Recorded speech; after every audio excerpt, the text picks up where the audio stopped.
Hello everyone, welcome to ND nursing coaching. आप सभी का एनडी नर्सिंग कोचिंग में हार्दिक स्वागत है। तो आज की क्लास में हम देखने वाले हैं इन्फेक्शन कंट्रोल के बारे में, हॉस्पिटल इन्फेक्शन कंट्रोल के बारे में। ओके, क्लास बहुत इंपॉर्टेंट है, सारी प्रैक्टिकल एस्पेक्ट बताऊंगा और as a infection control nurse में बहुत सारी चीजें आपको इस क्लास में बताने वाला हूं। कृपया क्लास को ध्यान से देख लीजिए, नोट्स बनाते रहिए। Okay, so we will start the class. Okay, so सब लोग हेडिंग लगा लेना, hospital infection control. Hospital infection control, जब कोई एक मरीज हॉस्पिटल में एडमिट होता है, उसकी 48 आवर्स के बाद, मतलब 48 घंटे के बाद अगर पेशेंट में कोई इन्फेक्शन आ जाता है जो कि पहले नहीं था, that type of infection is called as an hospital acquired infection या फिर नोजोकोमियल इन्फेक्शन। क्या कहते हैं सर इसको? Hospital acquired. एक्वायर्ड मतलब हॉस्पिटल की वजह से मिला है। ओके, और it is also called as a nosocomial infection. Nosocomial infection, okay, which is acquired after 48 hours of the hospital admission. Okay, hospital में एडमिट होने के बाद 48 आवर्स में। तो हॉस्पिटल एक्वायर्ड इन्फेक्शन किसको हो सकते हैं या कौन से हो सकते हैं? तो बेसिकली ऐसा कोई मरीज जो कि इम्यूनो कॉम्प्रोमाइज है, बहुत ज्यादा रिस्क है हॉस्पिटल एक्वायर्ड इन्फेक्शन की, या फिर ऐसा कोई मरीज जिसके अंदर एक इन्वेजिव डिवाइस है। इन्वेजिव डिवाइस कौन से हो सकते हैं? या तो एंडोट्रकियल ट्यूब है जो कि हमारी रेस्पिरेटरी पैसेज में जा रही है, एंडोट्रकियल ट्यूब है जो पेशेंट वेंटिलेटर पे है, that is called as ventilator associated pneumonia. Ventilator associated pneumonia, या फिर दूसरा पेशेंट जो कि एक सर्जरी का पेशेंट है। ओके, फॉर एग्जांपल अगर एक पेशेंट की आज हमने लेप्रोटोमी कर दी, लेप्रोटोमी के अंदर हमने ओपन लेप्रोटोमी में कोलिसिस्टेक्टोमी पेशेंट का ऑपरेशन किया। अब अगर इस पेशेंट को इंफेक्शन होता है, so which is a hospital acquired, because cholecystectomy it's a clean procedure, so it can be a hospital acquired infection जो कि पहले नॉर्मल था, या फिर सर्जरी से पहले कोई भी पेशेंट में इंफेक्शन नहीं था। अगर सर्जरी से पहले होता या हॉस्पिटल में एडमिट होने के पहले अगर पेशेंट को कोई भी इंफेक्शन है, that infection is called as a community acquired infection। क्या कहते हैं इसको? community acquired infection। ओके, दो प्रकार के इंफेक्शन हम देख रहे हैं। वन इज ए नोजोकोमियल, मतलब जो हॉस्पिटल की वजह से मिल रहा है। ओके, और दूसरा है कम्युनिटी एक्वायर्ड, मतलब कम्युनिटी से मिल रहा है। ओके, और कौन सा डिवाइस जो है जो कि पेशेंट को इंफेक्शन से रिस्क में देता है? तो तीसरा डिवाइस आता है हमारा यूरिनरी कैथेटर, ओके, या फिर फोलीज कैथेटर। ओके, सो यूरिनरी कैथेटर, देखिए यूरिनरी ट्रैक क्या है? ये हमारा एक बहुत क्लीन ट्रैक है। Okay, urinary track clean track है। ओके, तो अगर कोई पेशेंट में हमने यूरिनरी कैथेटर इंसर्ट किया तो that catheter can also leads to a hospital acquired infection. अगर हम प्रॉपर केयर नहीं करें, अगर हम उस कैथेटर को bear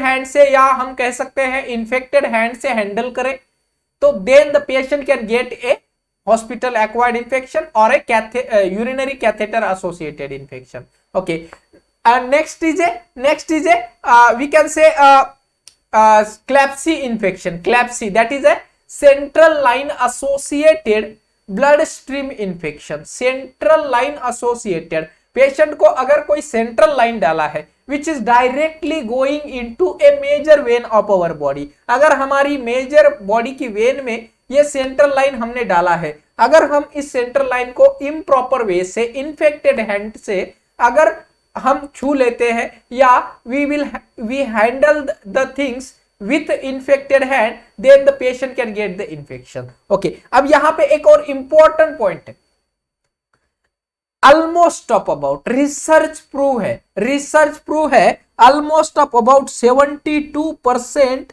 of hospital acquired infection, that is HAIs, just because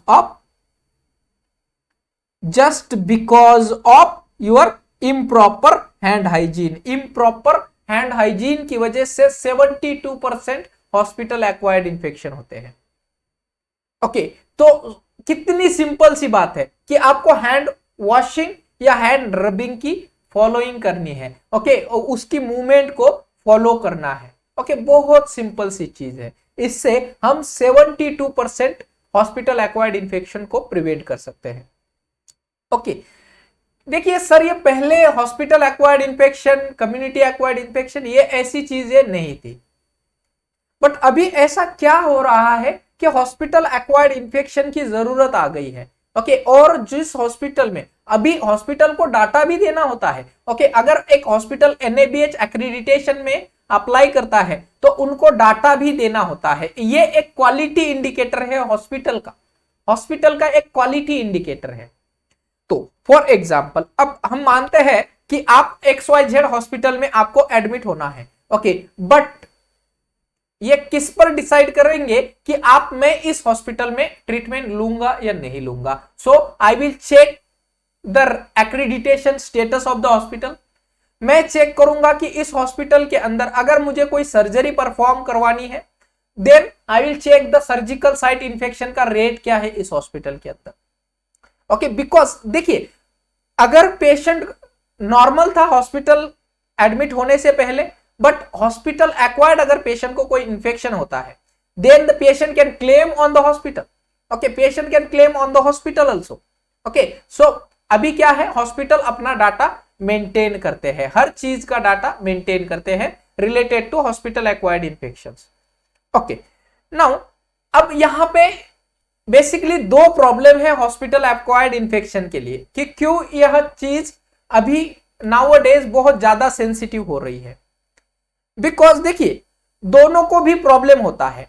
एक प्रॉब्लम हॉस्पिटल को भी है because of the hospital acquired infection, दूसरा प्रॉब्लम है हमारी मरीज के लिए। देखिए, हॉस्पिटल को क्या प्रॉब्लम है, अगर एक हॉस्पिटल के पर्टिकुलर हॉस्पिटल के अंदर अगर हॉस्पिटल एक्वायर्ड इंफेक्शन और सर्जिकल साइट इंफेक्शन मान लेते हैं, सर्जिकल साइट इंफेक्शन का रेट अगर ज्यादा है, देन द हॉस्पिटल का नाम बदनाम हो जाएगा।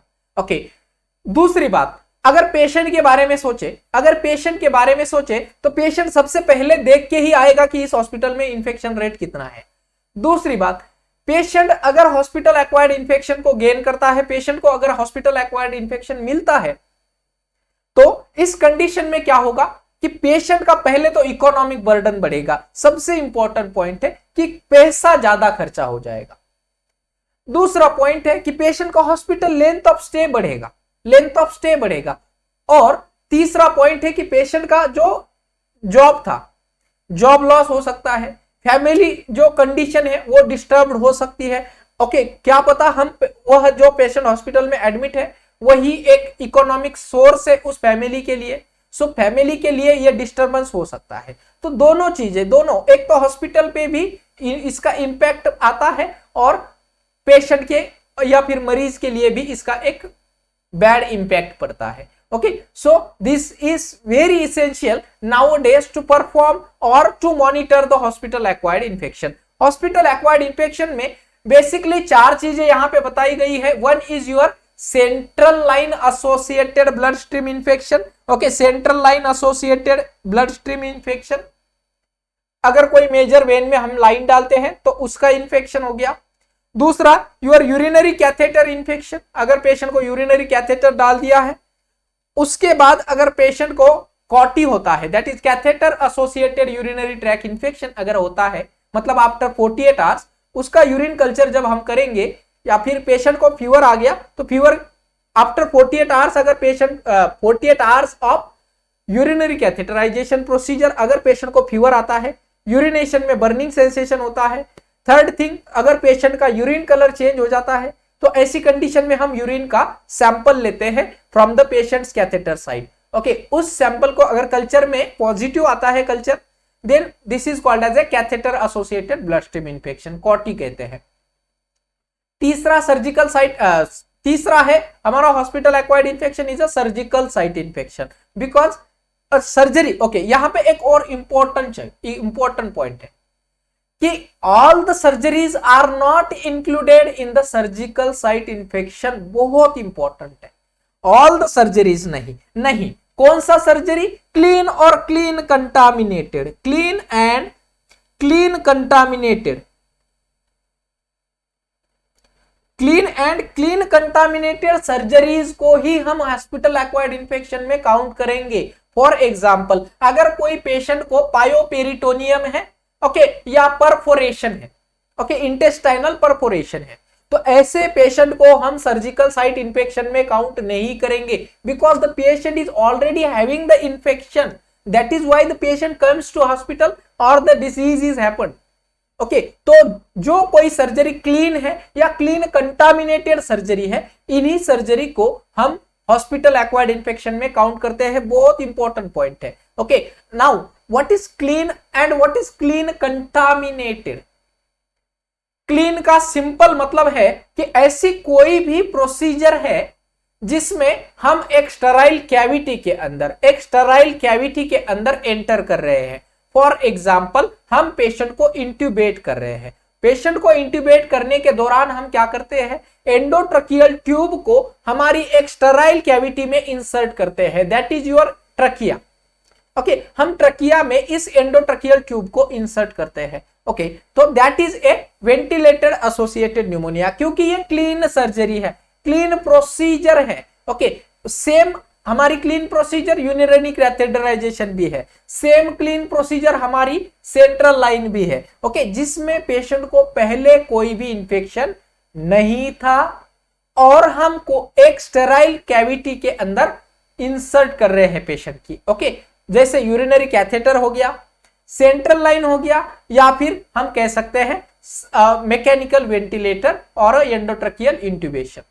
So this is a clean things. Okay. अब what is clean contaminated? Clean contaminated. Okay. अब in case अगर पेशेंट आरटीए का है, आपके पास आरटीए का पेशेंट आया और आरटीए के पेशेंट के अंदर आपके पेशेंट को जो है एक ओपन वुंड हो गया, एक ओपन वुंड हो गया, तो ऐसी पेशेंट को हम क्लीन कंटामिनेटेड में पकड़ते हैं, क्लीन कंटामिनेटेड में पकड़ते हैं। ओके, वाई क्लीन कंटामिनेटेड में? बिकॉज देखिए, the infection which is taken from taken by the patient is just a recent infection. Okay, ये भी रिसेंट इंफेक्शन है which can be prevented, which is 100% prevented. Because देखिए, patient को जो भी injury हुआ है वह इंजुरी क्लीन एरिया में हुआ है, which is contaminated by the external sources which can be removed by the physical or a chemical barrier. Okay, physical और chemical method से, जैसे कि हम उस क्लीन वुंड को वॉश कर सकते हैं, क्लीन वुंड को वॉश कर सकते हैं। Okay, next, we can remove all the debris from that wound, we can debride that wound. Okay, so we can prevent the infection of the patient.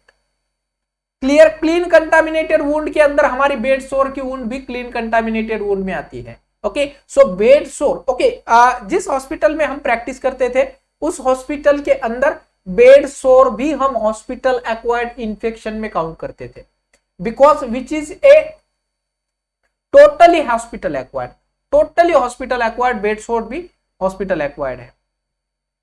Clear? तो अब आपको समझ में आ गया, एक मोटा मोटा आइडिया तो हो गया कि क्या होता है हॉस्पिटल एक्वायर्ड इंफेक्शन और कौन से इंफेक्शन हमें बेसिकली देखने होते हैं। ओके, अब सबसे पहले देखते हैं हम नोजोलॉजी। नोजोलॉजी का मतलब क्या है कि a study of the infection is called as a nosology. Infection की स्टडी को नोजोलॉजी कहते हैं। There are 4 criterias of hospital acquired infection, जो मैंने आपको बताया है। वन इज योर कॉटी, दूसरा है web, that is ventilator associated pneumonia, third is your SSI, that is surgical site infection, and the fourth is a CLABSI, that is a central line associated bloodstream infection। नाम में ही है central line associated bloodstream infection। Clear? ये 4 hospital acquired infection बहुत ज्यादा important है। जो भी person hospital के 2 एरिया में काम करता है, 2 एरिया में काम करता है, उनके लिए ये क्लास बहुत इंपॉर्टेंट हो सकती है। Okay, one person who is performing his duty in the ICU area, second person who is performing his duty in the operation theatre area. Okay, तो ये दो जगह है जहां पे बेसिकली ये जो है थिंग्स बहुत स्ट्रिक्टली फॉलो करनी है। ओके, क्लियर सबको? तो 4 चीजें हम हॉस्पिटल एक्वायर्ड इंफेक्शन में सीखेंगे। Okay, now we will see how a infection is transferred from a person or from a object to a person or from a person to the person। Okay, infection कहीं से भी मिल सकता है, चाहे वो एक कंटामिनेटेड ऑब्जेक्ट से मिले, चाहे एक कंटामिनेटेड पर्सन से दूसरे क्लीन पर्सन को मिले। ओके, तो infection. Okay, so next heading लगा लेंगे सब लोग, चेन ऑफ इन्फेक्शन। ओके, सो ये एक चेन है, ये चेन ब्रेक नहीं हुई है, ये कंटिन्यूअस चेन है। ओके, सो इस चेन को हमें ब्रेक करना होता है, इस चेन को ब्रेक करना होता है। टाइम की थोड़ी कमी है इसलिए, नहीं तो मैं इसको भी बहुत अच्छे से आपको समझा देता। ओके, सो पहले हम देखेंगे कि how this chain is formed. कोई भी हॉस्पिटल एक्वायर्ड इंफेक्शन है, चाहे कम्युनिटी एक्वायर्ड इंफेक्शन है, कोई भी इंफेक्शन होने के लिए हमें सबसे पहली रिक्वायरमेंट है ए इंफेक्शियस एजेंट। अगर हमारे पास कोई भी इंफेक्शियस एजेंट नहीं है, that can be your bacteria, that can be your virus, that can be fungi, that can be parasite। Okay, वो कोई भी इंफेक्शियस एजेंट हो सकता है। Okay okay, so we need first a infectious agent. Okay, so अब हमें पता चल गया कि एक इंफेक्शियस एजेंट हमारे पास है। Now the second thing is required, that is A reservoir for that infectious agent. Reservoir कौन हो सकता है? रिजर्वायर कौन हो सकता है? यहां पे एक और चीज मेंशन नहीं किया है, एक और चीज मेंशन नहीं किया है जो कि रिजर्वायर भी हो सकता है। So reservoir can be a person. Reservoir मतलब जिसके अंदर इंफेक्शन है या जिसके अंदर इंफेक्शन ग्रो कर रहा है। Okay, that is a reservoir. So reservoir can be a person जिसके अंदर ऑलरेडी इन्फेक्टेड बैक्टीरिया है।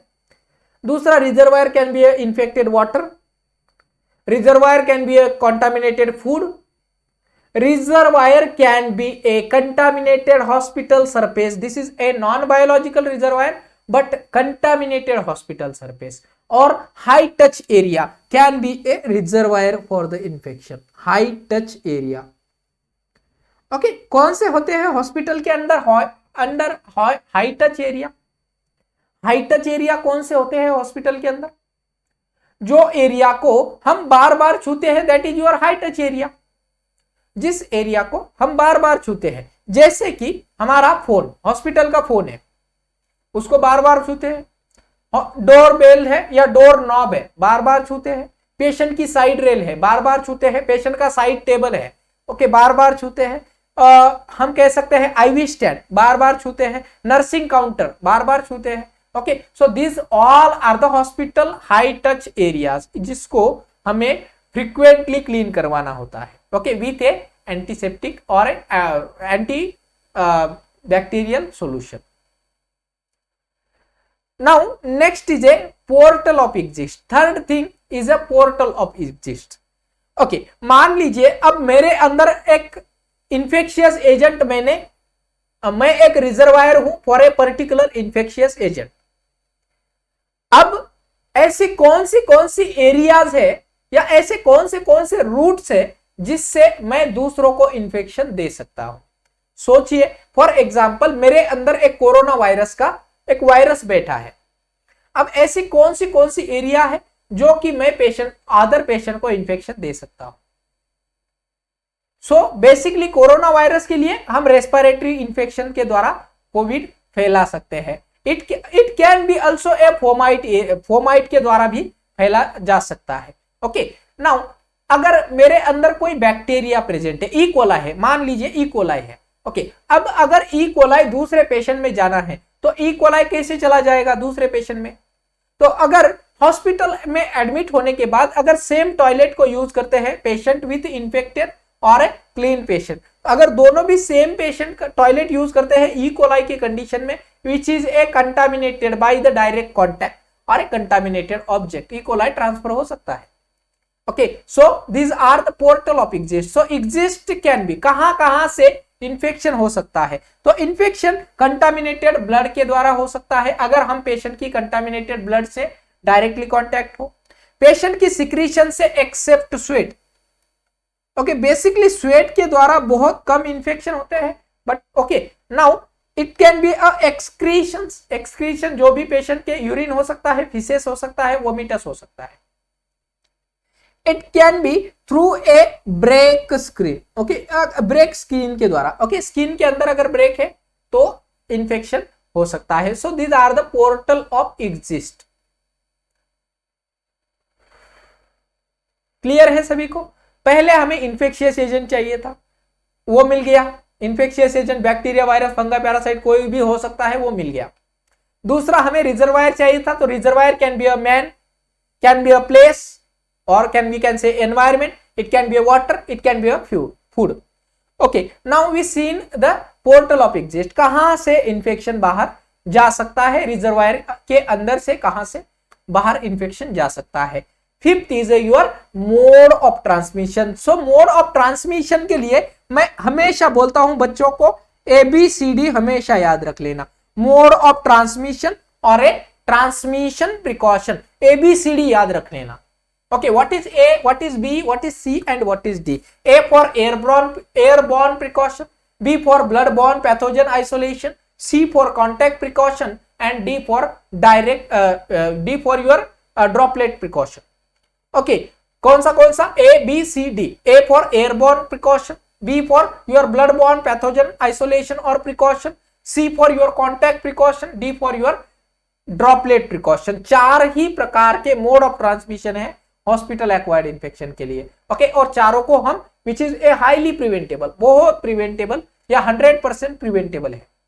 Okay, now next is a portal of entry. अब जो होस्ट है, होस्ट मतलब जिसके अंदर इंफेक्शन होने वाला है, उस होस्ट के अंदर कहां से इंफेक्शन जा सकता है, कहां से जा सकता है। अगर मैं कोई पेशेंट को इंट्यूबेट करूं और इंट्यूबेशन के दौरान अगर मेरी एंडोट्रकियल ट्यूब कंटामिनेटेड है, ओके, या स्टेराइल नहीं है, then we crosses the mucus और we touch the mucus membrane of the trachea and the patient can get a ventilator associated pneumonia.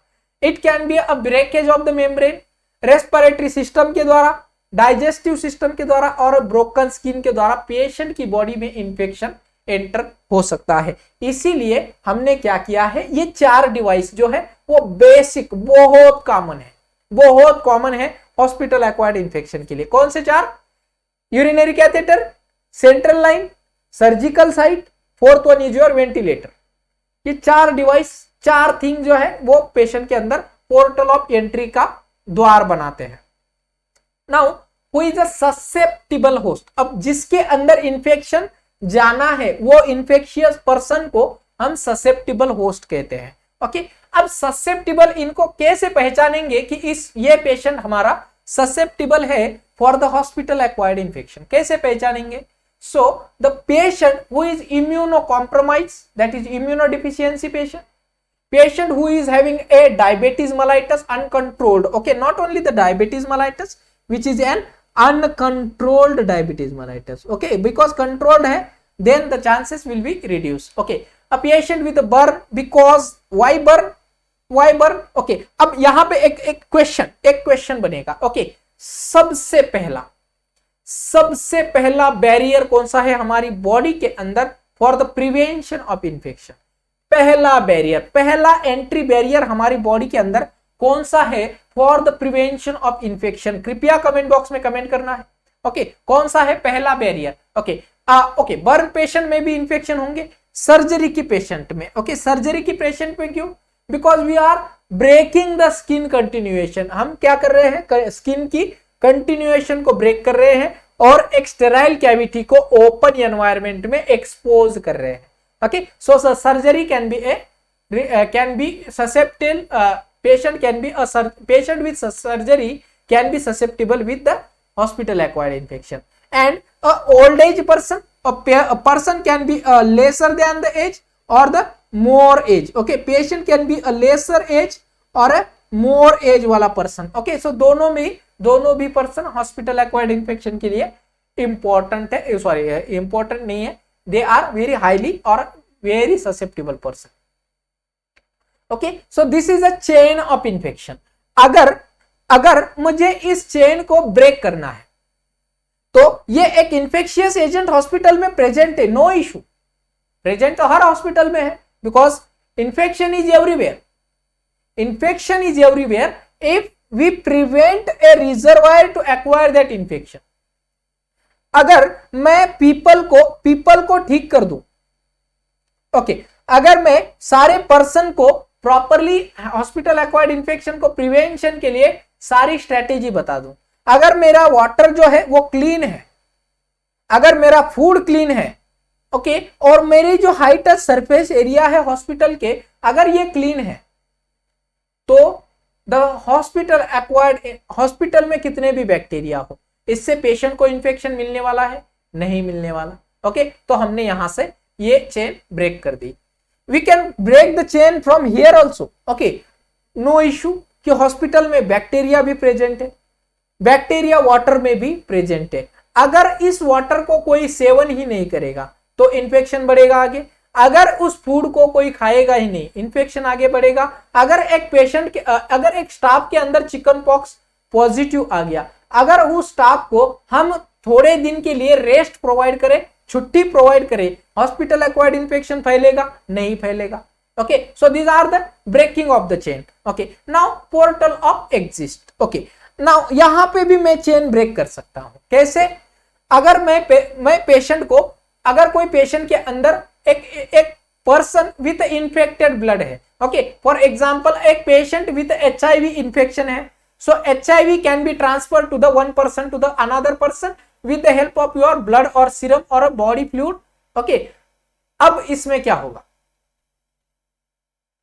मैं क्या करूंगा, इस पेशेंट को एक सेपरेट रूम में रखूंगा, एक सेपरेट रूम में रखूंगा, सारे कॉन्टैक्ट प्रिकॉशन और blood borne pathogen isolation precaution maintain करूंगा, तो क्या होगा, पेशेंट को इंफेक्शन ट्रांसफर होगा ही नहीं। Okay, it's okay, patient is having the HIV infection, no problem, but ये इन्फेक्शन मैं दूसरों को ना दूं, तो क्या करेंगे हम, सारी ब्लड बॉर्न पैथोजन आइसोलेशन या ब्लड बॉर्न पैथोजन के लिए प्रिकॉशन यूज करेंगे। Now next we can prevent the mode of transmission. कैसे मोड ऑफ ट्रांसमिशन प्रिवेंट कर सकते हैं? सो वी कैन गिव और we can follow a barrier nursing. Okay, barrier nursing practice हम कर सकते हैं। Okay, next we can prevent a portal of entry. Okay, portal of entry in the patient. Okay, for example अगर मैं patient के अंदर कोई वेंटिलेटर इंट्यूबेशन की प्रोसीजर कर रहा हूं, तो अगर इस इंट्यूबेशन प्रोसीजर के दौरान मैं सारी क्लीन स्टेराइल चीजें यूज करूं, सारे सर्जिकल असेप्सिस फॉलो करूं, मेडिकल असेप्सिस फॉलो करूं, तो पेशेंट को इन्फेक्शन होगा ही नहीं। ओके, पेशेंट को इन्फेक्शन होगा ही नहीं, तो like this we can prevent the infection chain और we can break the infection chain. Clear? सबको समझ में आ गया how the chain of infection is required.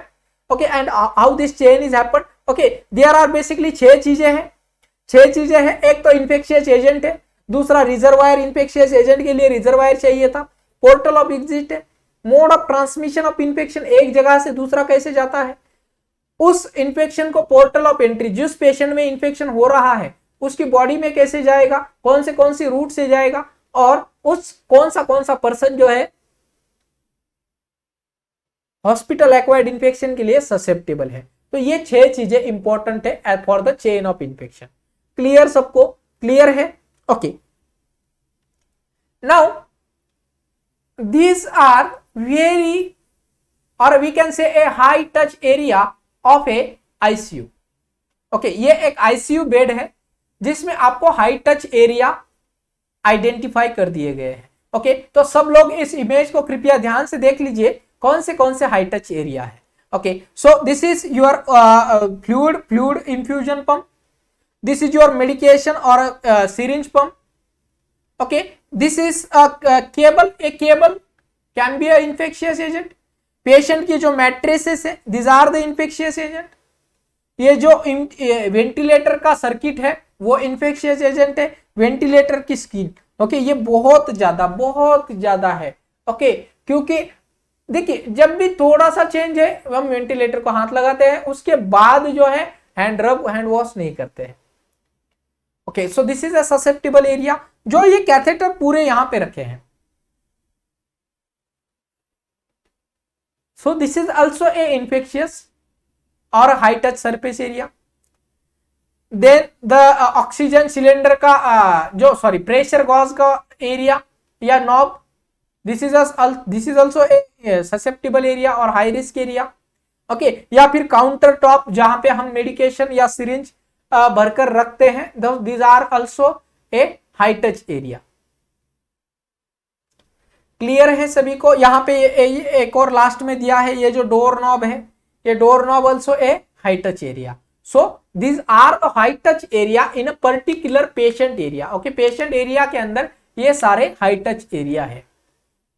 अब इन हाई टच एरिया को हमें बार बार क्लीन करना है ताकि जो इन्फेक्शन है वो बहुत कम फैल सके। क्लियर है सभी को? सबको क्लियर है what are the high touch area? Now एक बहुत मजेदार वीडियो मैं आपको दिखाऊंगा।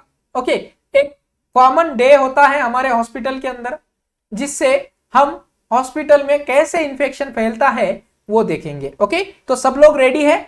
तो हम देखेंगे एक छोटा सा वीडियो। ओके ओके, सब लोग रेडी है? सब लोग रेडी है वीडियो देखने के लिए?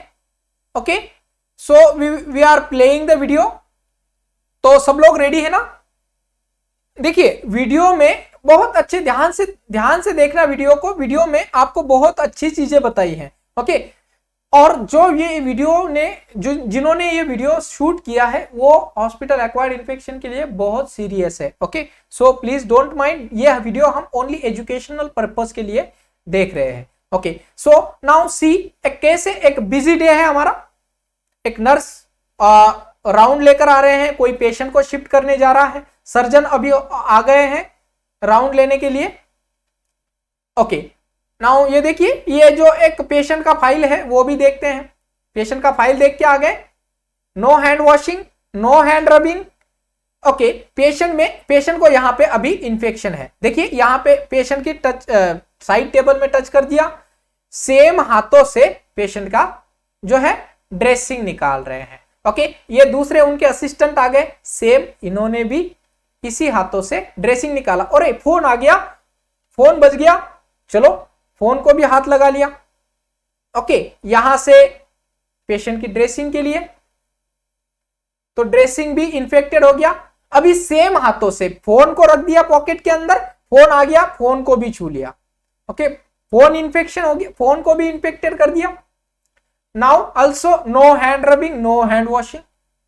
अब दूसरे नर्स को पता ही नहीं है कि यहां पे बैक्टीरिया ऑलरेडी प्रेजेंट है। सेम फोन कॉल को दूसरे ने उठा लिया। अब हमारे नर्सिंग ऑफिसर के भी हैंड माइक्रो ऑर्गेनिज्म से कंटामिनेटेड हो गए हैं। ओके, अब इन्होंने भी हैंड रब हैंड वॉश नहीं किया है।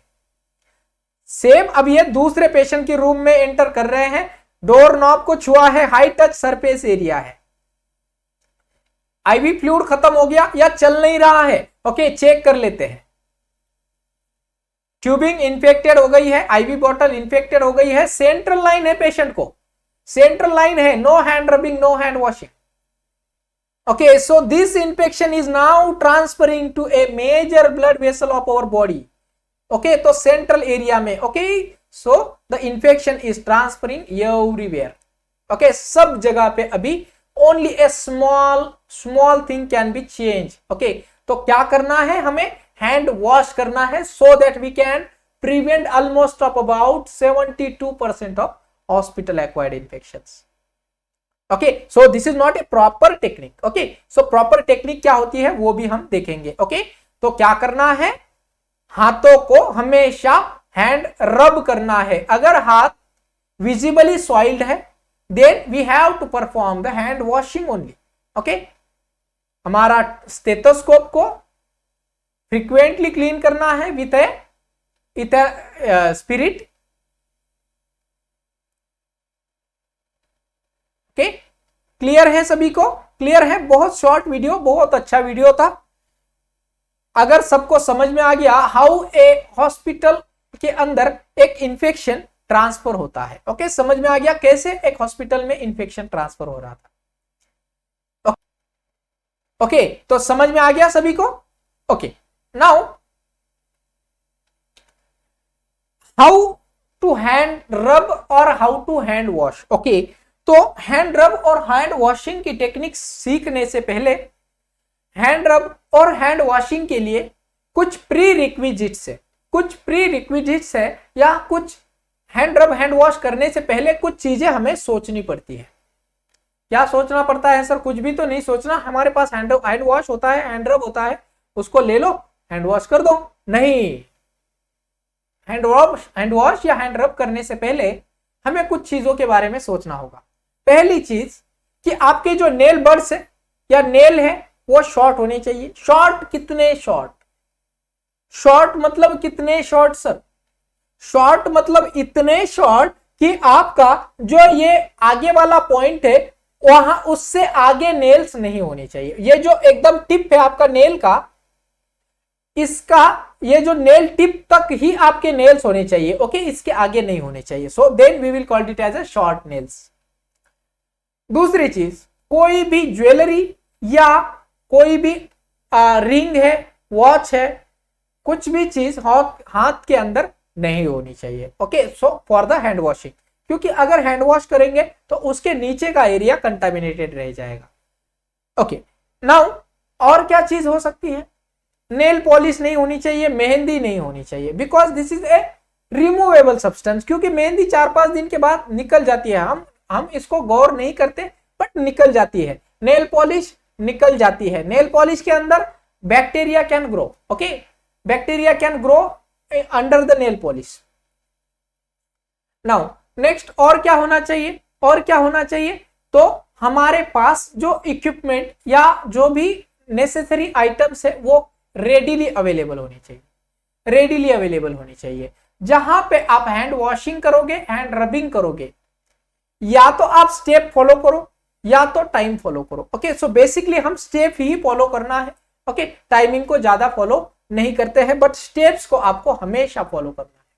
Okay, now the most important thing before the hand washing. Hand washing के कितने प्रकार है? Types of hand washing, heading लगा लेंगे, types of hand washing. Hand hygiene, not washing, types of hand hygiene. What are the types of hand hygiene? पहला है हमारा social hand hygiene.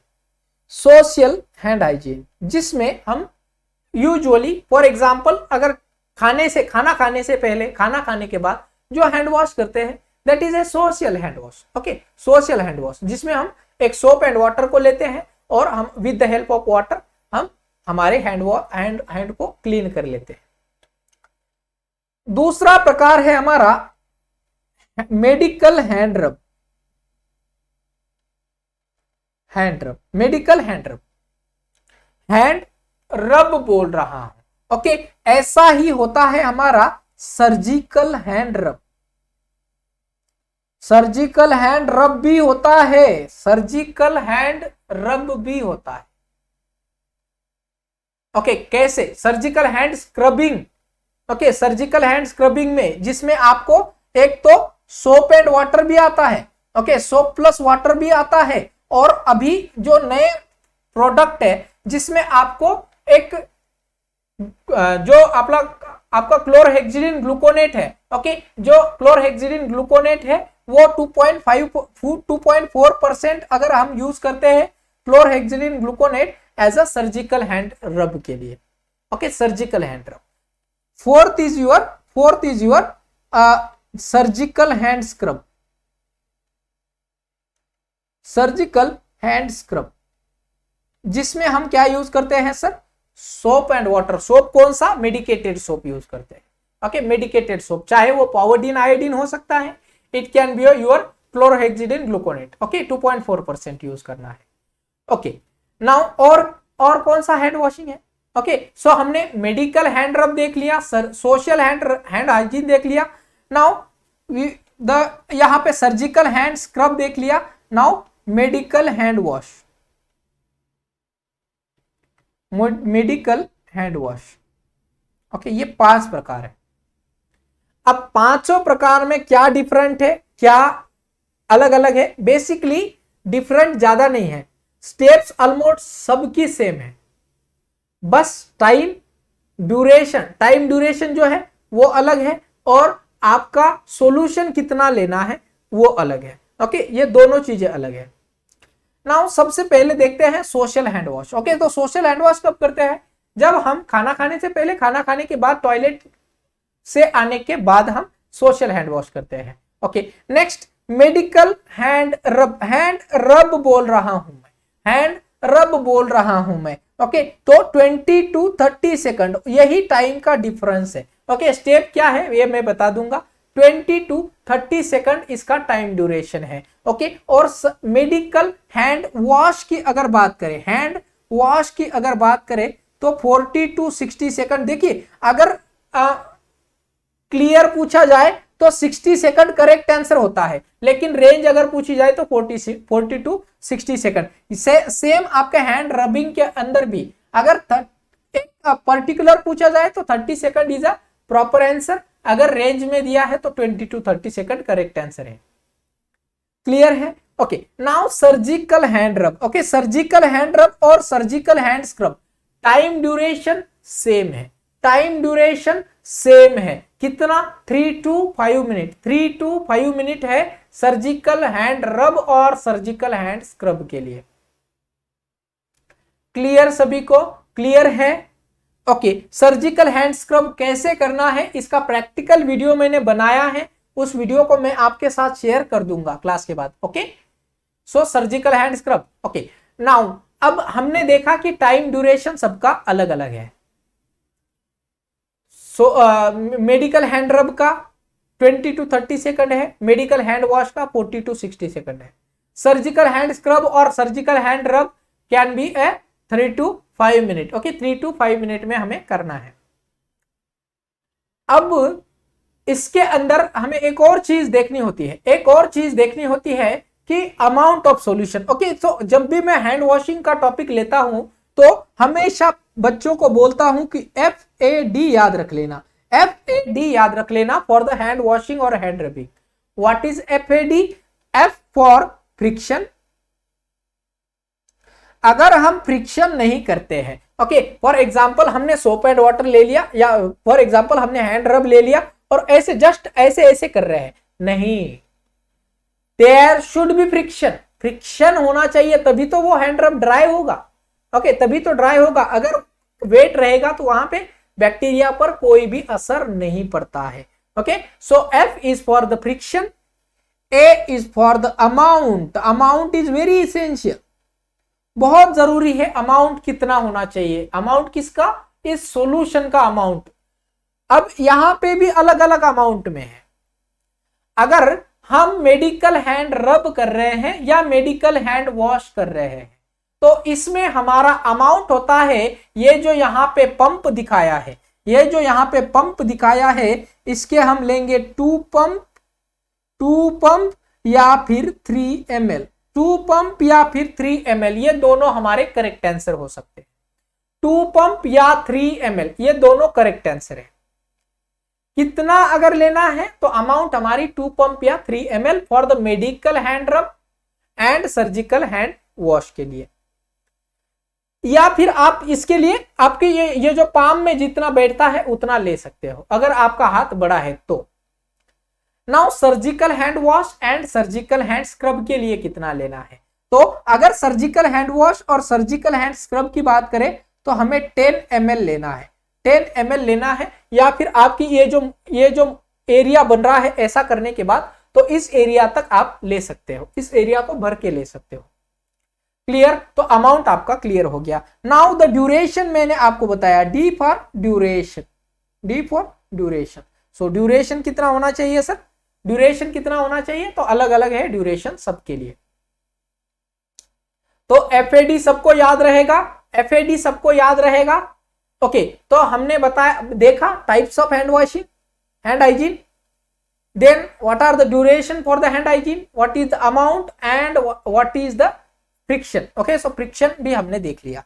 Okay, now we will see about the steps of hand hygiene. Steps of hand hygiene, देखिए ये चीज याद रखने के लिए बहुत मुश्किल है। जब तक आपके ये माइंड में रजिस्टर नहीं हो जाता कि अगर जब तक मैं 100 या 1000 बार इस हैंड वॉशिंग को correctly step wise consciously perform नहीं करता, तब तक मेरी जो सबकॉन्शियस माइंड है उसमें ये स्टेप्स फिट नहीं बैठ सकते। ओके, जब भी आप हैंड वॉशिंग करोगे, हैंड रबिंग करोगे, स्टेप के साथ कर लेना। 1000 बार अगर करोगे तो आपके अपने आप यह स्टेप्स जो है याद रहेगा, आपको भूलने की जरूरत नहीं है। फिर भी इसको और आसान करने के लिए एक फॉर्मूला है। क्या फॉर्मूला है सर? सुमन को याद रख लेना, SUIMAN, स्वीमन को याद रख लेंगे। ओके, क्या है SUIMAN, स्वीमन। ओके, व्हाट इज स्वीमन? ओके, सुमन था लेकिन स्वीमन करना पड़ा because of I for interlacing. Okay, तो ये स्टेप्स ऑफ हैंड वॉशिंग को या स्टेप्स ऑफ हैंड हाइजीन को याद रखने के लिए स्वीमन को याद रखेंगे। किसको याद रखेंगे सर? स्वीमन। ओके, SUIMAN, स्वीमन। ओके, व्हाट इज दिस स्वीमन? ओके, सो S फॉर सीधा, S फॉर सीधा। सीधा मतलब क्या? तो सीधा मतलब मेरे palm to palm is called as a सीधा। ओके, तो S फॉर सीधा। ओके, तो अब यहां पे एक और इंपॉर्टेंट पॉइंट, स्टेप्स कितनी बार करनी है, कितनी बार करनी है। तो जब भी आप मेडिकल हैंड वॉश या मेडिकल हैंड रब कर रहे हैं, ओके, तो आपको क्या करना है, each step 5 times, minimum 5 times आपको करनी है। अगर सर्जिकल की स्टेप्स कर रहे हो तो मिनिमम 10 टाइम्स, 10 स्ट्रोक होनी चाहिए, 10 स्ट्रोक होनी चाहिए for the surgery. For medical आपकी मिनिमम 5 स्टेप्स होनी चाहिए। दोनों चीज डिफरेंस क्लियर है? ओके, S फॉर सीधा, सीधा करेंगे, ईच स्टेप 5 टाइम कर रहे हैं हम, मेडिकल हैंड रब कर रहे हैं, 1 2 3 4 एंड 5, तो सीधा हो गया। नेक्स्ट U फॉर उल्टा, U फॉर उल्टा। ओके, व्हाट इज उल्टा? उल्टा मतलब जो मैंने सीधा किया था उसको उल्टा करेंगे। कैसे करेंगे? तो एक पाम के डॉर्सल ऑफ द पाम पर मैं यहां पे उल्टा कर रहा हूं। Okay, so the dorsum of the hand are cleaning. Okay, so उल्टा कर रहा हूं मैं, सो उल्टा। Okay, 1 2 3 4 5। Okay, so each step 5 time. Next I for interlacing, I for interlacing. Okay, as a infection control nurse अगर मुझे कोई question पूछता है कि कोई भी हैंड वॉशिंग के अंदर कौन सी स्टेप सबसे ज्यादा मिस होती है, तो अगर ये रिसर्च बहुत बार हमने वार्ड के राउंड के दौरान ये हैंड हाइजीन के ऑडिट करते हैं हम। ओके, तो जब ऑडिट करते थे तो इस ऑडिट के दौरान मैंने पाया है कि ये जो इंटरलेसिंग है सबसे ज्यादा मिस होने वाली स्टेप है, सबसे ज्यादा मिस होने वाली स्टेप है। इंटरलेसिंग को लोग भूल जाते हैं। ओके, सो इसीलिए स्वीमन याद रखना, सुमन नहीं, स्वीमन याद रखना। ओके, तो इंटरलेसिंग। ओके, पहले हमने सीधा किया, देन उल्टा, देन इंटरलेसिंग। इंटरलेसिंग का क्या फंडा है? तो आपके palm touching together and the fingers are interlaced, palm touching together, fingers are interlaced, so this is called as interlacing. So each step 5 times, then interlacing is for 5 times. Next is a mutti, M for mutti. मुट्ठी, what is मुट्ठी? मुट्ठी आपको मुट्ठी बनानी है। जैसे यहाँ पे ये जो मुट्ठी बनाई है, ये मुट्ठी बनानी है। आपको क्या करना है, इसको ऐसे कप बनाना है, दूसरा कप इसके ऊपर से। ओके, और नकल ऑफ दिस फिंगर्स के क्लीन करनी है। 1 2 3 4 5। ओके, क्लियर हो गया, 5 टाइम हो गया। Next is A for our अंगूठा। अंगूठा, अवर अंगूठा मतलब थंब। ओके, थंब को क्लीन करना, थंब। ओके, सो थंब को कैसे करना है? देखिए, बहुत बार मैं थोड़ा सा प्रैक्टिकल बता देता हूं। थंब को कभी भी सीधा नहीं करना, योर थंब शुड बी उल्टा। Okay, your thumb should be उल्टा। ओके, उल्टा होना चाहिए। क्यों सर? क्योंकि देखिए, अब प्रैक्टिकल अगर हम सोचे तो जब हम ये सॉल्यूशन लेते हैं, तो हम क्या कहते हैं कि sir this is the cleanest area of my hand. So this is the cleanest area of my hand, जो कि मैं पेशेंट की बॉडी को टच करने वाला हूं। ओके, और डर्टी एरिया कौन सा है? मेरा बैक का थोड़ा सा लेस क्लीनर है, डर्टी नहीं बोल सकते, लेस क्लीनर है देन दिस सरफेस। ओके, तो मेरा हैंड जो है, मेरा थंब जो है हमेशा उल्टा होना चाहिए, ताकि जो भी सॉल्यूशन यहां पर अगर कोई सॉल्यूशन बचा होगा तो ये सॉल्यूशन नीचे की तरफ आ जाए, नीचे की तरफ आ जाए। ओके, और इस सॉल्यूशन के साथ बैक्टीरिया भी आ सकता है। सो अगर ऐसा थंब रखने से अच्छा हम उल्टा थंब रखें। ओके, और थंब हम पकड़ने के दौरान इस एरिया को कभी भूल नहीं जाना। ओके, जब हमने ऑडिट किया था तो ये एरिया भी मिस होता है। ओके, तो क्या करेंगे, इस थंब को इसमें पकड़ेंगे और 1 2 3 4 5। ओके, सेम वाइस वर्सा करना है, 1 2 3 4 5। अंगूठा हो गया। Next is your nails, N for nails. Nails कैसे क्लीन करेंगे, तो कोई कोई क्या करता है, खिचड़ी बना देता है। ओके, अपना ऐसे ऐसे फिंगर्स घुमाता है। ओके, कोई कोई क्या करता है, नीचे वाला हाथ घुमा देता है। ऐसा नहीं करना है। ओके, ऐसा नहीं करना है। हमें क्या बोला है, हमें क्या बोला है, rotational rubbing backward and forward with clasped finger, backward and forward with clasped finger. क्या बोला है कि आपको क्लेप्स करने हैं फिंगर्स को, ऐसा बनाना है, और बैकवर्ड फॉरवर्ड मूवमेंट करनी है, ना को इसको घुमाना है, ना कि नीचे वाले हाथ को घुमाना है। ओनली फॉरवर्ड बैकवर्ड मूवमेंट होनी चाहिए। क्लियर सबको, क्लियर है सबको, समझ में आ गया। स्वीमन याद रहेगा सबको, स्वीमन याद रहेगा। हॉस्पिटल इंफेक्शन कंट्रोल का ये क्लास बहुत इंपॉर्टेंट है, ये आपकी प्रैक्टिकल लाइफ में भी आपको हेल्पफुल हो सकता है। Okay, now we will see. अभी हमने देखा हैंड वॉशिंग के बारे में, स्टेप्स क्या है। ओके, कितना टाइप्स हैंड वॉशिंग का है, कितना ड्यूरेशन है, ओके, कितना अमाउंट सॉल्यूशन हमें लेना है। क्लियर सबको, क्लियर है। Okay, now we will see the movements of hand hygiene, moments of hand hygiene. So these are the moments of hand hygiene. Okay, तो जब हम हॉस्पिटल में राउंड लेते हैं तो वहां पे क्या देखते हैं कि जब भी बोलते हैं कि आप मोमेंट्स ऑफ हैंड हाइजीन बताओ, तो लोग हैंड वॉशिंग के स्टेप्स बताने लगते हैं। बहुत कॉमन प्रॉब्लम है। मोमेंट्स पूछे हैं, मोमेंट्स पूछे हैं कि कब कब आपको हैंड वॉशिंग या हैंड रबिंग करनी है, कब कब करनी है। मोमेंट्स आपके जो लाइफ मोमेंट्स होते हैं, ऐसे ही हैंड वॉशिंग के भी मोमेंट्स है। तो ऐसी मोमेंट्स कब कब करनी है। ओके, तो कभी भी अगर आगे आपको कोई भी असेसर पूछे moments of hand hygiene, then you are suppose to tell the 5 moments of hand hygiene. Okay, अब इसको भी याद करने का एक तरीका है। क्या तरीका है sir, 2 before and 3 after, 3 after. Okay, 2 before and 3 after.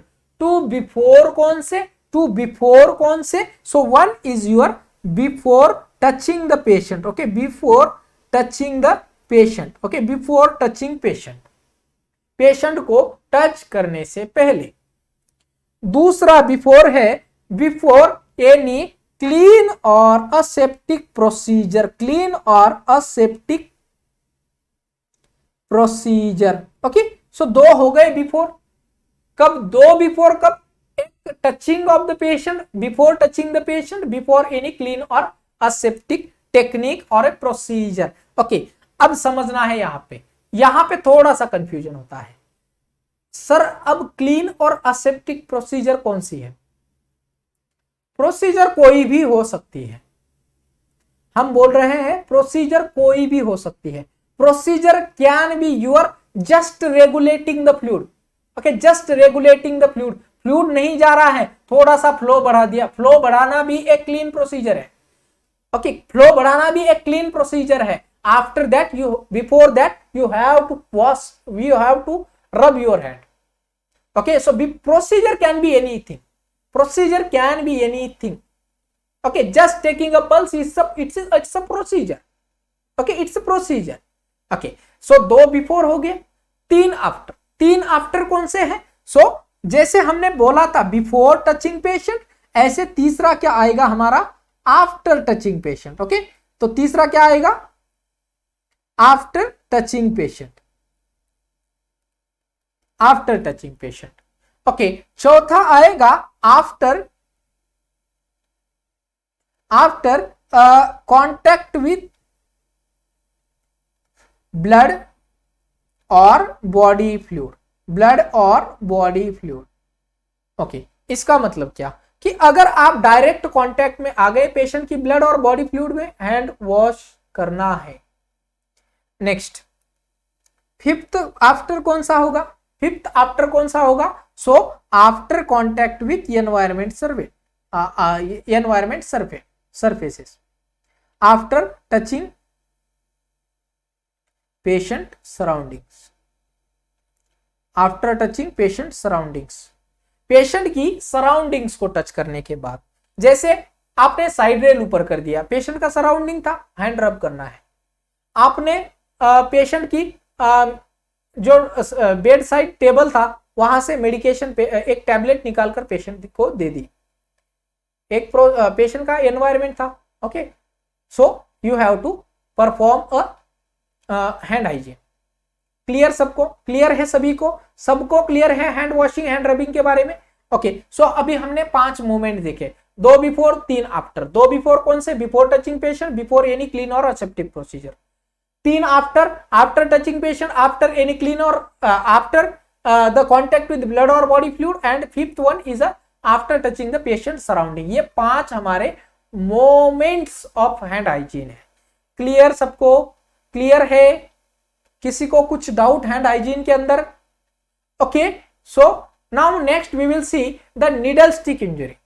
Needle stick injury. Okay, so what is needle stick injury? किसी को हुआ है नीडल स्टिक? किसी को नीडल स्टिक हुआ है? अगर हुआ है तो आपने क्या किया था? अगर हुआ है तो आपने क्या किया था? अगर ये ऑफलाइन क्लासेस होती तो बहुत बहुत इंटरेक्टिव क्लासेस होती, बहुत मजा आता है क्लासेस में। Okay, so after a needle stick injury, what are the things to be done or what are the policies or protocols to be followed, that is called as a needle stick injury protocol or the policy. So अगर कोई भी patient को या कोई भी staff को अगर needle stick injury होती है तो 2 चीजें नहीं करनी है। ओके, 2 चीजें नहीं करनी है। कौन सी चीजें? सॉरी, कुछ चीजें नहीं करनी है, कुछ चीजें करनी है। Okay, so dos and don'ts लिख लीजिए। Okay, dos and don'ts of the needle stick injury. Dos and don'ts, क्या करना है, क्या नहीं करना है। तो क्या करना है आपको? After a needle stick injury, immediately अगर आपने ग्लोव्स पहने हैं, ग्लोव्स निकाल दोगे और आप अंडर रनिंग वाटर जो है आप हैंड वॉश करोगे। Okay, under running water, only that finger को आप ऐसे ही रखना है। कब तक रखना है? ये बड़ा क्वेश्चन है। कब तक रखना है? जब तक ये ब्लड बह रहा है तब तक रखना है, क्योंकि जस्ट सिंपल इंजुरी हुई है। ओके, नीडल स्टिक हुई है तो इसका मतलब 3 से 5 मिनट में आपका ब्लड रुक जाएगा अपने आप। ओके, तो कब तक? जब तक ये ब्लड बह रहा है। Okay, now what are nots? Okay, और क्या करना है आप आफ्टर दिस आपको क्या करना है?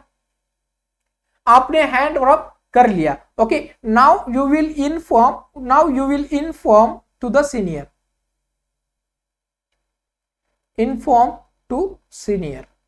बिकॉज आप जहां पे काम कर रहे हैं वहां पे आपको बताना होगा, आपके सीनियर को बताना होगा।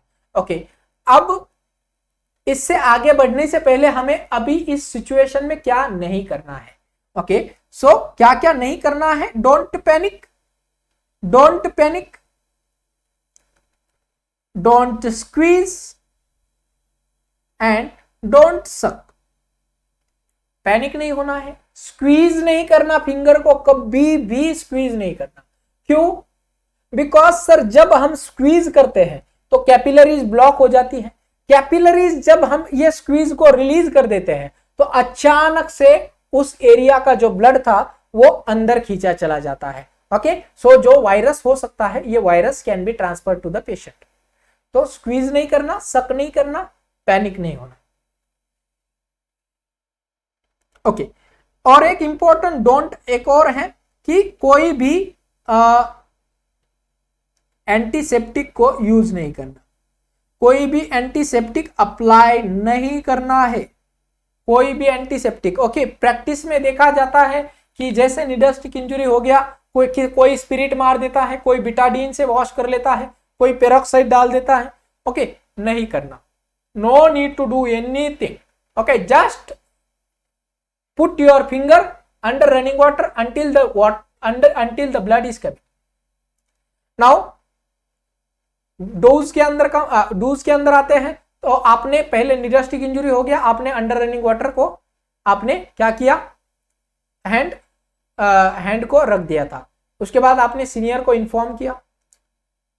अब एक इंपॉर्टेंट चीज, जब भी सीनियर को इन्फॉर्म कर दिया, पहले सोर्स देखना जिसका नीडल लगा है। ऐसा नहीं है कि आप नया नीडल था और उसको प्रिपेयर करते समय आपको लग गया तो आप पोस्ट एक्सपोजर प्रोफाइलैक्सिस लोगे, नहीं, ऐसा नहीं होता है। आपको इन्फेक्टेड नीडल होना चाहिए। तो हम क्या करेंगे, पहले सोर्स को आइडेंटिफाई करेंगे कि सोर्स कौन सा था। अगर सोर्स कोई पेशेंट है तो पेशेंट का स्टेटस देखेंगे, सीरोलॉजी का स्टेटस देखेंगे, ट्रिपल एच देखेंगे। ओके, ट्रिपल एच देखेंगे। What is this triple H? HIV, HbSAg and HCV, ये 3 ट्रिपल एच पेशेंट की देखेंगे। अगर नेगेटिव है, घबराने की जरूरत नहीं, पोस्ट एक्सपोजर की जरूरत नहीं है। सेकंड, अगर अननोन सोर्स है, अगर पेशेंट का सोर्स हमें पता नहीं है, तो हमें पोस्ट एक्सपोजर की जरूरत हो सकती है। ओके, लेकिन अननोन सोर्स में भी हम क्या करते हैं कि उस शिफ्ट के अंदर कितने मरीज पॉजिटिव थे, या अभी कोई वार्ड के अंदर पॉजिटिव मरीज तो नहीं है, ये चीज हम देखेंगे। ओके, क्लियर है? क्लियर सबको? ओके, अभी हमने सोर्स भी आइडेंटिफाई कर लिया। अब हम क्या करेंगे, आगे जाएंगे and we will go to a infectious disease consultant, IDC के पास जाएंगे। ओके, इन्फेक्शियस डिसीज कंसल्टेंट के पास जाएंगे, या फिर आप जा सकते हो ICNO के पास। ओके, ICNO के पास जा सकते हो, इन्फेक्शन कंट्रोल नर्सिंग ऑफिसर के पास जा सकते हो।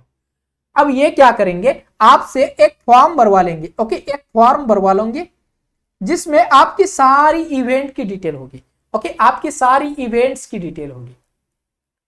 क्या इवेंट्स हो सकते हैं कि कैसे हुआ, क्या हुआ, पेशेंट का सोर्स क्या था, आपका सोर्स क्या है, आपका HbSAg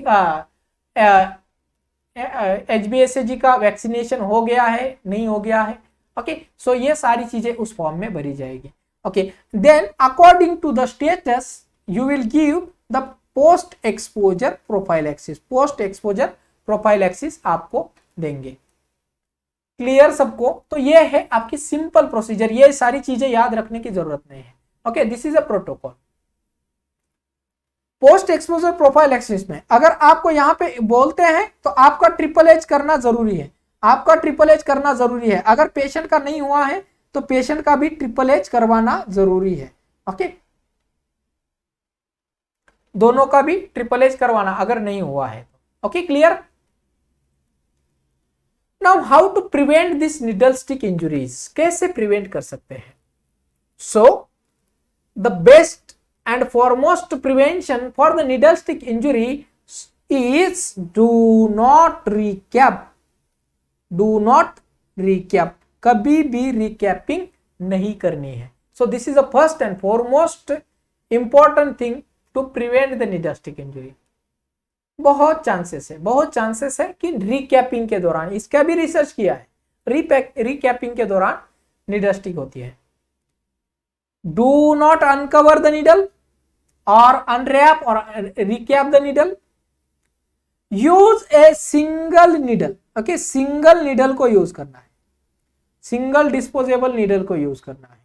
okay, keep the fingers away from the needle. Okay, needle से फिंगर्स को दूर रखना है। कभी कभी क्या करते हैं, जब IM इंजेक्शन देते हैं तो नीडल को उंगली लगाते हैं। ओके, नीडल को उंगली लगाते हैं और उसको फिर 90 डिग्री में देते हैं। ओके, तो ऐसा नहीं करना है, ऐसा नहीं करना। ओके, अभी रिसेंट डिवाइसेस क्या है कि उसमें सेल्फ लॉकिंग आ रहा है, सेल्फ लॉकिंग आ रहा है, तो इसमें नीडल स्टिक इंजरी के चांसेस बहुत कम हो गए हैं। नेक्स्ट, नेवर बेंड और recap the needle, never bend और recap the needle. Okay, but कभी अभी कुछ हॉस्पिटल में ये प्रैक्टिस है देखिए प्रैक्टिस अच्छी है या नहीं है इसके ऊपर तो मैं कमेंट नहीं कर सकता, but what do you think that the needle cutting is important और the not? Needle cutting important है या नहीं? आपकी क्या राय है? देखिए मैं as a infection control nurse ये बोल सकता हूं कि नीडल कटिंग नहीं होनी चाहिए। Why? Because you are increasing the chances of the needle stick injuries. अब क्यों करनी है नीडल स्टिक इंजरी? करनी भी जरूरी है। क्यों? बिकॉज इसका रीयूज होता है, नीडल का रीयूज होता है। तो देखिए दोनों भी तरह से अगर हम सोचे तो दोनों पॉइंट, एक आपकी तरफ से अगर 6 दिख रहा है तो मेरी तरफ से 9 दिख रहा है। ओके, तो इस कंट्रोवर्सी को आप आपके हॉस्पिटल के रूल्स के अनुसार सॉल्व कर लेना। Okay, clear? So this is how we can prevent the needle stick injury. Okay, clear है सभी को? क्लियर है? ओके, ये एक चार्ट इंपॉर्टेंट है आपके लिए, ये चार्ट इंपॉर्टेंट है। अब यहां पे बताया गया है कि what are the chances of infection. अगर आपको कोई एचआईवी पेशेंट की, एचआईवी पॉजिटिव पेशेंट की नीडल स्टिक हो गई तो there are only 0.3% chances to get the infection. Okay, why?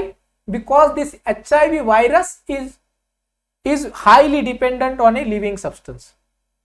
उसको जीने के लिए एक लिविंग ऑर्गेनिज्म की हमेशा जरूरत होती है। ओके, अब इसको समझने के लिए मैं आपको एक एग्जांपल देता हूं।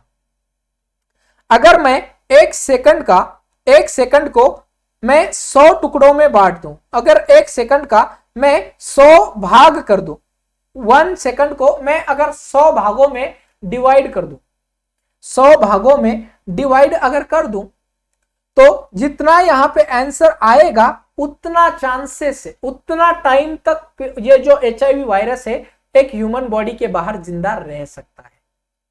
Okay, there is very less chances of transmission of HIV infection. Okay, so सबसे हाईएस्ट चांसेस किसके हैं? तो सबसे हाईएस्ट चांसेस हेपेटाइटिस बी के है, 20 to 40% चांसेस है, और हेपेटाइटिस सी के 2 to 7% या 2 to 3% हम कह सकते हैं। ओके, 2 to 3% ही चांसेस है। क्लियर है? क्लियर? तो सबसे ज्यादा चांसेस किसके हैं ट्रांसमिशन के? हेपेटाइटिस बी के। सबसे कम किसके हैं? एचआईवी के। The last topic from the infection control is your Spaulding classification. Spaulding classification का नाम सुना है आपने?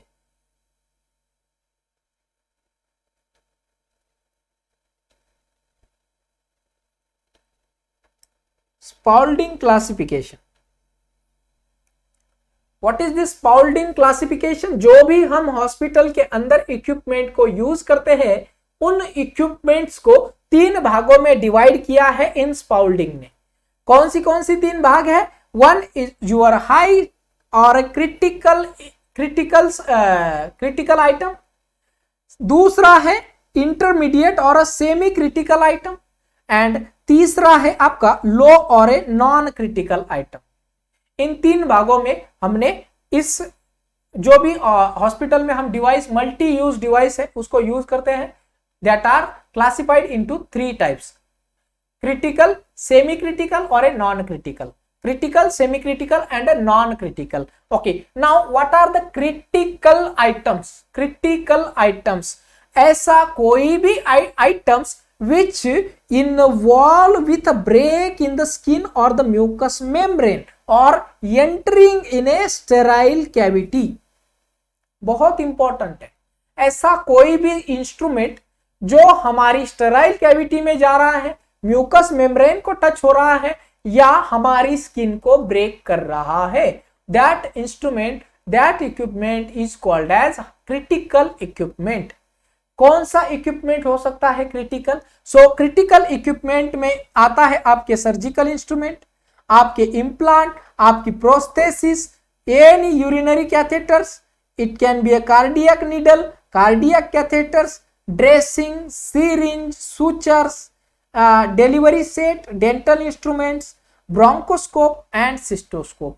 ये सारे जो है आपके क्रिटिकल इंस्ट्रूमेंट है। तो ऐसे क्रिटिकल इंस्ट्रूमेंट्स को हमें स्टराइल करना है। स्टराइल मतलब ऑटोक्लेव करना है, या फिर आपको अदर मीन्स ऑफ ऑटोक्लेविंग को यूज करना है, या फिर आप केमिकल स्टेरलाइजेशन भी इसका कर सकते हो। Okay, with the help of your 2.4% glutaraldehyde. Okay, या फिर आप यूज कर सकते हो फॉर्मल्डिहाइड। नेक्स्ट, इंटरमीडिएट और सेमी क्रिटिकल आइटम्स। इंटरमीडिएट और semi critical item, it means any medical device which contact with the mucous membrane and the non intact skin। Mucous membrane के साथ कांटेक्ट हुआ है, जैसे कि एंडोस्कोप। अगर एंडोस्कोप क्या है, एंडोस्कोप म्यूकस मेम्ब्रेन को तो टच हो रहा है, but which is not breaking that mucus membrane, mucus membrane को ब्रेक नहीं कर रहा है। Okay, so which is a semi critical item. इसमें क्या आता है आपका, ब्रोंकोस्कोपी के equipment, flexible endoscope, vaginal specula, reusable bed pan, urine bottles, okay, patient bowels, these are the semi critical item जो कि म्यूकस मेम्ब्रेन से, तो जैसे पेशेंट की अगर बाउल है पानी पीने की, तो बाउल म्यूकस मेम्ब्रेन के कांटेक्ट में आ रही है, which is a non breakable. Okay, non break है, इंटैक्ट है। नॉन क्रिटिकल आइटम जैसे हमारे स्टेथोस्कोप, थर्मामीटर हो गया, बीपी एपैरेटस हो गया, जो कि हम पेशेंट की स्किन पर अप्लाई करते हैं। ओके, स्किन पर अप्लाई करते हैं। So that are the non critical item which is come with direct और इंटैक्ट स्किन। इंटैक्ट स्किन पे जो हम टच करते हैं, that is your non critical item. Spaulding classification समझ में आ गया, 3 भागों में डिवाइड किया है, critical, semi critical, non critical item. Clear है सभी को यहां तक। इन्फेक्शन कंट्रोल के लिए अगर लेना चाहे तो हम 8 दिन तक क्लासेस ले सकते हैं। ओके, बहुत बढ़िया है, इन्फेक्शन कंट्रोल के अंदर बहुत सारी चीजें सीखने के लिए। Okay, now here we ends up with the hospital infection control topic. Okay, और यहां पे हमारा माइक्रोबायोलॉजी सब्जेक्ट भी एंड अप होता है। ओके, अगली क्लास में आपको अगला सब्जेक्ट के बारे में कल बता दूंगा। ओके, और सब लोगों से रिक्वेस्ट है, अगर आपको ये क्लास अच्छी लग रही है, ओके, तो इस क्लास को मैं पब्लिकली रख रहा हूं, तो आपके फ्रेंड्स के साथ भी शेयर करना, ताकि ये जो प्रैक्टिकल नॉलेज है आपके फ्रेंड के साथ भी शेयर हो जाए। ओके, क्लियर है? Okay, thank you so much, thank you. Thanks for watching. Don't forget to subscribe ND Nursing Coaching.